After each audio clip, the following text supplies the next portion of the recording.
Hello and welcome to the first of my World Cup videos for the Overpaid Over the Bar channel. Well done to everyone on the Fantasy Premier League season. The Premier League's over. Some of you are breathing a sigh of relief. Some of you are looking forward to the World Cup. Some of you are not. I understand that completely as well because of the location. We'll get into that later on. But first of all, this video, I'm going to look at all the first round matches in context of the groups that they're in. Now, I've spent about the last 10 days listening to podcasts and reading about teams that didn't know so much about, and I'm just going to try and condense what I think are the most important bits of information into a 20-minute video. So it could be useful for you if you're playing Fantasy World Cup, as I am. I'm going to do a little bit on that as well, but the next video will be more on the fantasy choices for my first game, the first round of matches. But first of all, let's look at the games that start on Thursday, the 11th of June. This is the FIFA.com fantasy website, which you can see now. And in Group A, there are Mexico, South Africa, South Korea, and Czechia, Czech Republic, South Korea, Korean Republic, all these names for these new names for countries. I'm losing track. They are the same countries as they always were, but I mean, Korea Republic will always, South Korea will always call the Korea Republic. But anyway, so Mexico are joint hosts with the USA and Canada, and they've got a strong defense. That's the main takeaway I've had from reading and listening to stuff about Mexico, is that although they don't play hugely, you know, talented opponents generally in their international football, in the last year or two, they've had very good results in terms of defense and very good results generally. They won the Gold Cup, which is contested in North America, and they're probably the strongest side, in my opinion, from what I've seen, the strongest side from the three of the hosts. In their group, South Africa haven't reached a World Cup for a long time and probably will not put up much opposition in the first game. The other two teams is quite interesting. I think this is the game, this is one of the games to watch of the first round of matches because these two basically will be fighting it out for second place, I think. They will probably both be able to beat South Africa, but we will see. So this will be a very interesting game, and I think South Korea should be stronger than Czechia, but let's see. I can't say I know enough about that. Group B, by the way, I think Mexico will win all three games in Group A. That's what I think. Group B, Canada are the joint hosts with Bosnia and Herzegovina in their group with Qatar and Switzerland. Now, for me, Canada are a decent team, but at the minute their central defenders are injured. So this will mean they're weaker than they would be, while Switzerland are a good team, always good. They've reached, I think, the quarterfinals in the last two Euros. They're a strong tournament team, a lot of experience in that team. And I would imagine that they will top this group. And obviously they'll make light work of Qatar, who were awful in when they hosted at the last World Cup, and evidently they're weaker than they were then. So I think we can assume that Qatar will be one of the teams in this World Cup who will not get a point, and there are quite a few of them, I think. That situation leads to a place where other teams looking to get 3 points against the weakest team, but finishing third, could easily qualify as third place finishers in the group stage. So again, you're looking at Bosnia versus Canada as a big game. I think Canada will probably win, but if Canada slip up in that game, Bosnia will be very, very confident of reaching the second round, and that would probably be for the first time. I think there will be a few countries in this tournament reaching a knockout stage for the first time, not least because there is an extra knockout stage because there is a round of 32 which follows the round of 48, which is the group stage. So we only actually lose 16 teams of the 48 at the end of the group stage, which is mental. Okay, so I'm not supposed to say that anymore. It's crazy. Can you say that? I'm not sure. Right. Group C, Brazil, Morocco, Haiti, and Scotland. Brazil against Morocco. What a game this is going to be. This is going to be the first game that I'm going to be watching really, really fascinated on. It's 11 o'clock GMT or British summertime, which is the same time here in Portugal on Sunday. So it's a bit later if you're in Central Europe, midnight on Sunday, the 14th of June. So next Sunday, a week today, I'm recording on Sunday, the 7th. Brazil will play Morocco. This game will be an absolute banger. Now, Brazil have their issues. They played a friendly against Panama last week, or the week just finishing. And in the first half, they played what will probably be their starting 11, certainly in terms of the midfield. And their midfield was overrun by Panama in the first half. So they had Casemiro and Bruno Guimaraes playing as two midfielders. And they basically had two wingers and two strikers ahead of them, or a number 10 and a number 9 ahead of them. And it didn't work tactically. And given that that was the system that Ancelotti's favored up to this point, you'd have to question, excuse me, I'm crediting Tim Vickery for all this information, who I've watched a lot of on various podcasts, excellent South American correspondent.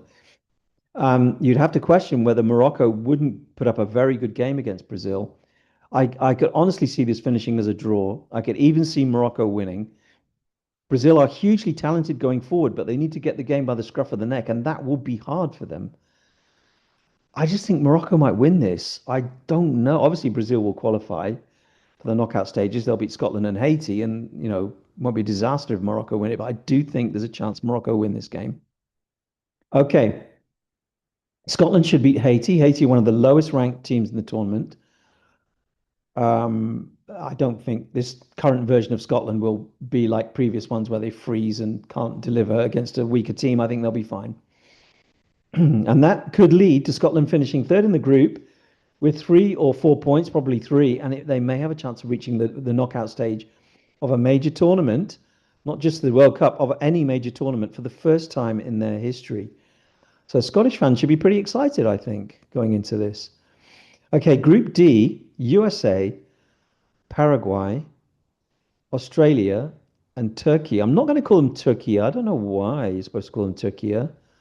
I mean, I'm sure they don't say England when they speak Turkish. I'm sure they have an English name, Turkish name for England. It's like Brazilians always say, why do you spell Brazil with a Z? Well, you don't say eu vou para England, you say eu vou para Inglaterra. Like you give England I don't understand this craze for giving a native language in a foreign language as the name of the country. I'm not resistant, so I'm not complaining about it, but I'm just going to call them Turkey, okay? Right. Australia, Turkey, USA, and Paraguay. Now, Turkey, I think, are the strongest team in this group by quite a way, actually, because I don't think USA are all that great. Paraguay are not what they were, and Turkey are definitely. I think the reason why people don't fancy them is because of their historical record in World Cups, which is not very good. And they haven't played in that many World Cups. I think this might be their third. Turkey, I think, could win all the games in this group and top the group. Kenan Yildiz, the Juventus player, is an extremely good player. And I think, yeah, that's my prediction for that group. Okay. USA to come second. I think we'll have to see how they do against Paraguay, but as hosts, you would honestly fancy them. So, Group E, Germany, the strong team, should win all their games. Curacao are very weak. It's a country. It's not even a country. It's a dominion of somewhere else. Well, it's like England. England isn't a politically independent country either, but Curacao isn't. So Curacao has a population of 120,000 or something. The North American teams that have qualified have basically qualified because there are 3 North American hosts.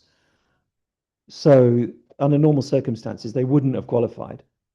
So you can pretty much guarantee that Curacao are going to get not just beaten, but probably thrashed by at least 2 of the teams in their group. So Germany could score 6 against them.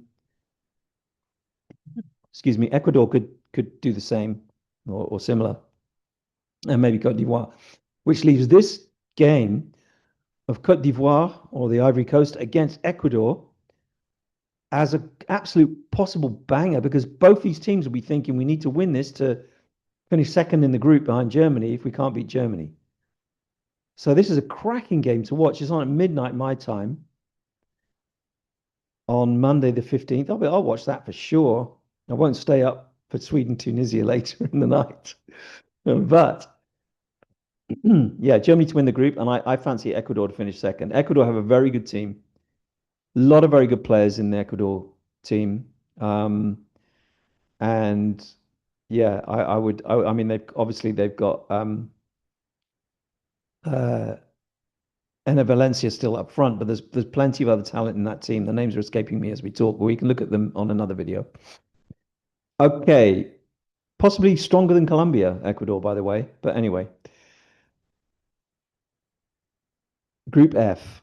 Netherlands, Japan, Sweden, Tunisia. Here is another absolutely great matchup in the first round of games. Netherlands and Japan are the two strongest teams in the group, and they're meeting at 9 o'clock on Sunday night next week. That is going to be a hell of a game because Japan are highly rated. They're a very good team, actually.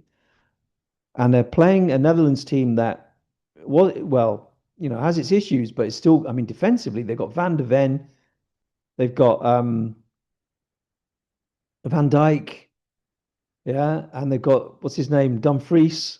I mean, that's not a bad defense, is it? I wish England had that defense. Playing against Japan, who are very, very functional, effective team. Um, that'll be a good game. That'll be a good game for sure. I'm going to say Netherlands get that, and win the group, and Japan come second in that group because I don't think Sweden or Tunisia will be offering much. Okay, Group G, Belgium and Egypt, Iran and New Zealand.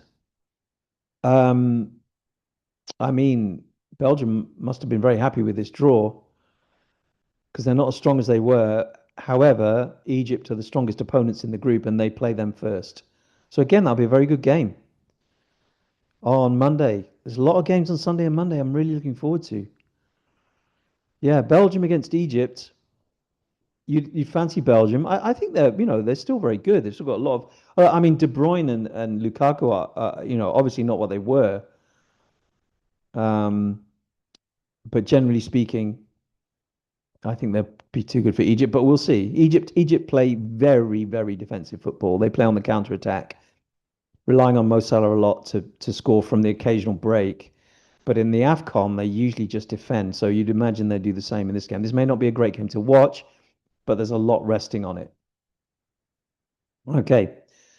The other two teams, Iran and New Zealand, are the weaker teams. Are playing each other in the first game. I fancy Iran to win that. But they have their problems. I mean, not least because they're not even allowed to stay in the United States.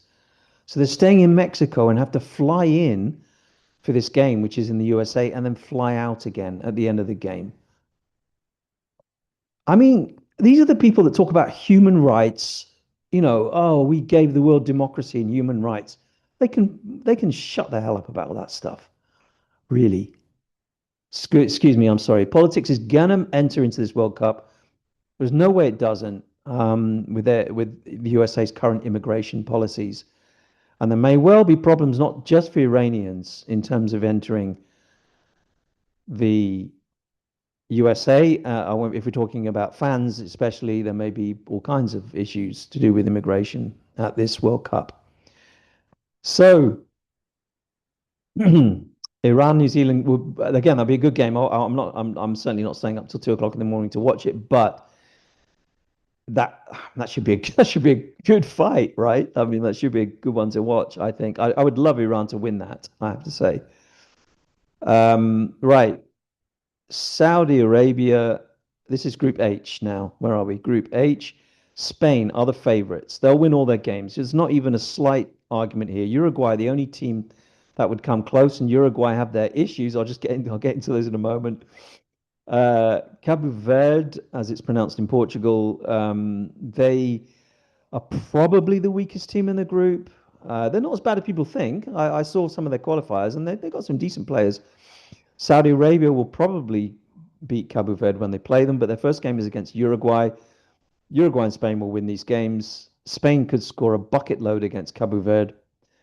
Um, Not much to say about this group, uh, except that Marcel Bielsa. I don't know if you saw Tim Vickery on Sky Sports, but he's also done stuff on podcasts talking about Marcel Bielsa's relationship with the Uruguay squad, which is hilariously bad. Uh, so he's having problems managing his players in the sense of because when they stayed together at a Copa America and they actually had to live with him for a few weeks, there were real problems in terms of the way that they got on with him. So in the World Cup, this could rear its head again, where the players and him don't get along too well. So despite the fact that Bielsa's name is a very big one in terms of management, people might be expecting great things from Uruguay. The indications are that it's not that great. But of course, these sometimes that kind of friction can produce results. We'll see if it does. And certainly they'll beat Saudi Arabia in their first game and Cabo Verde, so they'll qualify for the second round, no problem. I'm sure. Group I: France, Senegal, Iraq, and Norway.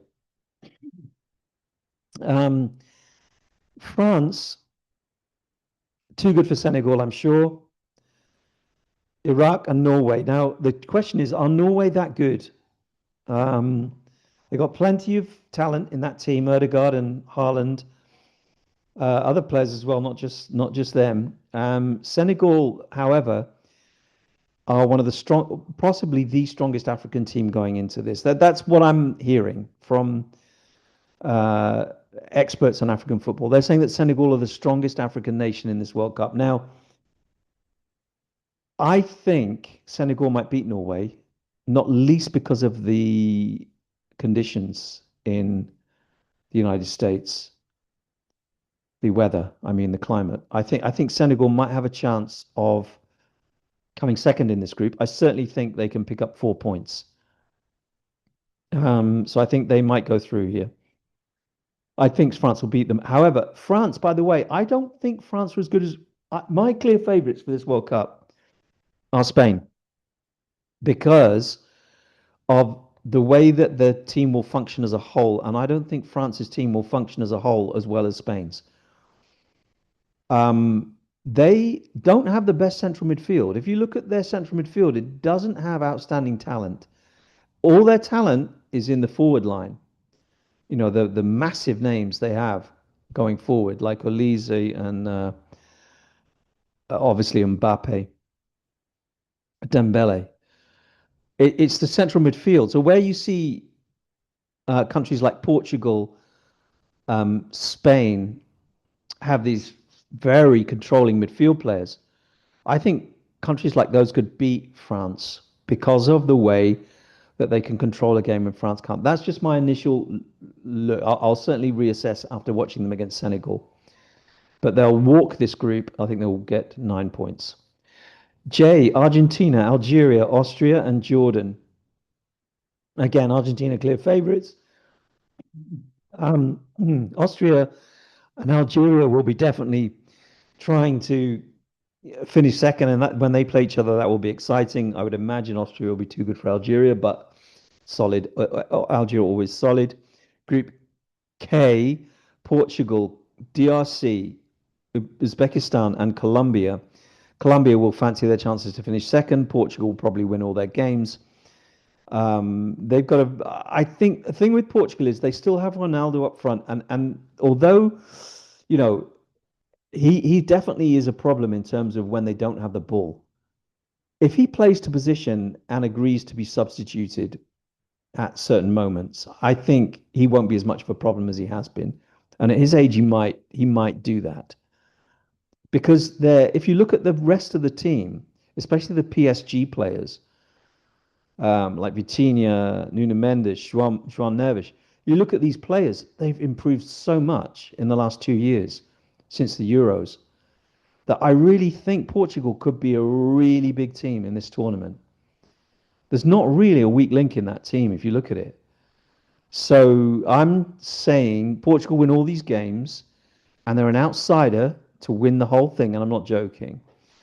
Okay, outside. I'm not saying they'll win it. England, Croatia, Ghana, and Panama.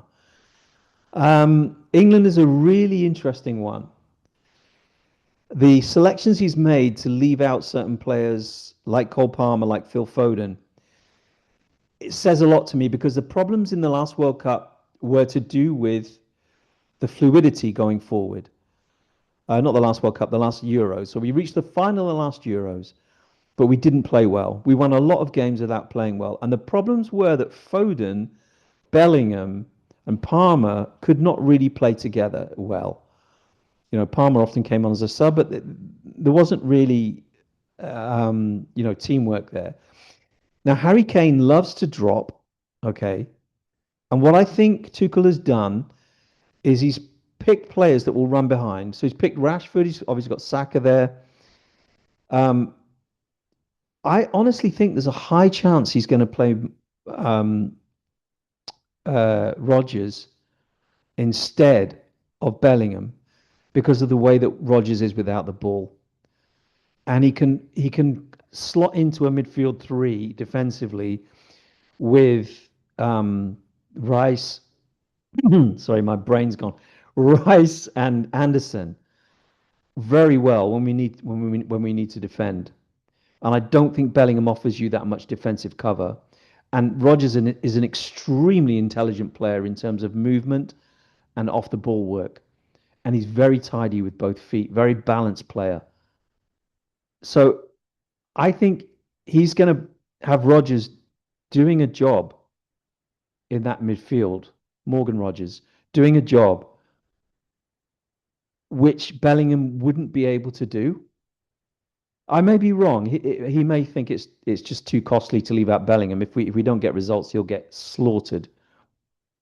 If Bellingham's not in the team, but I just think he's building this team around Harry Kane. And if you look at great international teams, that's what they tend to do. They tend to build their team around a player, and that's what we didn't do in the last two tournaments. And I think it's a really good idea. Um, that's why I'm a little bit optimistic for England in this World Cup. Not terribly because of the climate. Don't think it'll suit England players at all. Um, and at least we don't have anybody carrying injuries, which is normally the case. But Croatia will put up a good fight in the first game, I'm sure. So that'll be a very big test for England. Another great one to watch, whether you're English, Croatian, or not. The other two teams in the group, Ghana and Panama. Ghana have Semenyo up front. And Panama, we can expect, can be useless. Another North American qualifier that's come through because the other ones are hosting it. So again, another team picking up 0 points, you'd imagine, with Croatia and Ghana. Their fixture will be a very big one, a great game to watch. All right, that is my roundup. I hope some of that was at least a little bit interesting or useful for you. I'm going to get onto the fantasy game on Tuesday. I'm going to do another video on Tuesday morning and show you my fantasy team. And I've got a lot to say about that. I think this is for me, it's very exciting, the fantasy game, the way they've done it. I think it's fantastic. So I look forward to seeing you hopefully on Tuesday. Look after yourselves. I hope your summer is going well. If you live in the Northern Hemisphere, take care. Bye bye.